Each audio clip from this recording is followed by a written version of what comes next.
favorite memory working with Julie was being a student in her legislative advocacy class. My favorite memory is Julie having people make business plans. She's very organized, which is not how my brain works, but it's how her brain works. And she would literally have her team make business plans, and it always made me laugh. I was like, I don't even know what a business plan is, I'm a lawyer. The time when I got to work with Julie Elginer most closely was when she was on the 2010-2011 Board of Directors as Public Policy Director. We had such a great time together. She is somebody whose opinion I could always respect and value. She would do her research, and she always came with a pleasant smile and a positive attitude no matter what we were trying to accomplish. One of the first Harvest boutiques I can remember going to was in 2017 as a second-year active when Joy Burkhardt was honored as our Community Achievement Awardee for her work in maternal mental health.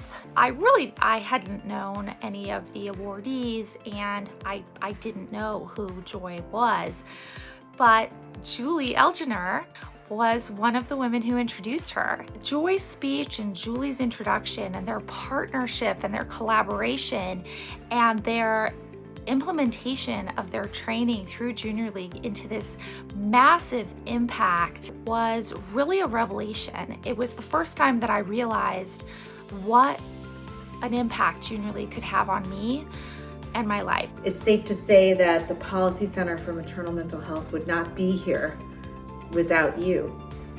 You were the impetus for bringing the ideas from our There Ought to Be a Law contest here from Los Angeles to the State Public Affairs Committee, where you sold the idea that maternal mental health should be something that's discussed by hospital staff at discharge and information provided to mothers and families about where to go for help should symptoms start to occur. When I think of someone who is truly living the mission of Junior League, I think of Julie. She has taken her work in the league and transitioned it into some amazing, amazing, amazing work throughout Los Angeles, whether it's her work in public health at UCLA, her work through the league, her lecturing, her work on Calabasas, being appointed in Calabasas as a commissioner. It really did inspire me to be more and to think of Junior League as way more than just a few volunteer hours, and it really has changed my life. Thank you for teaching all of those around you that advocacy is not a spectator sport. You've affected more people's lives in a positive way than you'll probably ever know. Your passion is extremely contagious. People want to be with you, Julie, and be a part of what you're a part of. I'm so honored to call you a friend and get to celebrate you today. Your footprint is large and will continue forever. In 2007, as the State Public Affairs Committee Chair for the Junior Leagues of California, Julie brought me legislation to create a statewide task force dedicated to maternal mental health.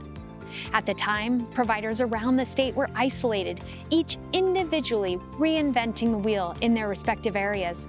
Julie took the initiative to start the task force without funding, because why not?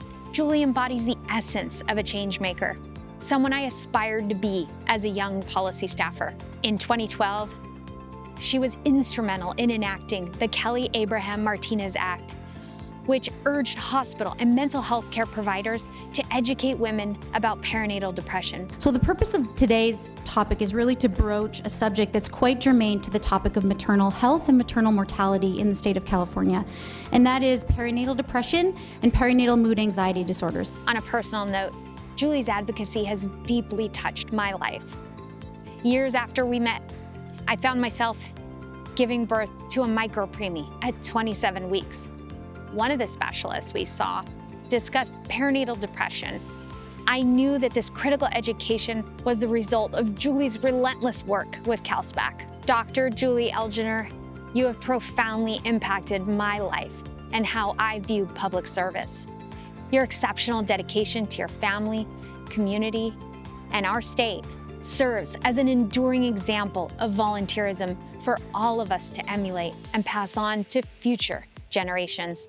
Awareness matters, particularly for a medical condition that is often so taken for granted and so misunderstood. And awareness alone can also increase the odds that a pregnant woman or a new mother can get the help that she needs. After my provisional year, I started to gravitate towards the State Public Affairs Committee. I was fortunate to be placed on it as a junior SPAC, and then I rolled into a senior SPAC role. And I was following in footsteps of many women who, from the Los Angeles League, went on to serve in leadership capacities for the State Public Affairs Committee. I just knew that I was drawn to learning, and I was drawn to these issues, and I was drawn to learning how to advocate, learning about the legislative process. I love the whole idea of just collaborating with these women across the state to lift up issues that collectively impacted not just our 11,000 members, but more importantly, the clients that we serve, the women and children that we all serve, and to lift up those issues in a really meaningful way. So I spent 2 years in that training opportunity and then was elected at the state level to serve as a co-chair with my very good friend, Andrea Eaton from the Junior League of Long Beach. And it was in that time that we really ignited this whole issue of maternal mental health and lifted up that issue in an extremely meaningful way. It was through the State Public Affairs Committee that I realized I really love this and I'm passionate about it. And I would stay awake at night reading pieces of legislation. And I'm good at it, and it felt naturally for me.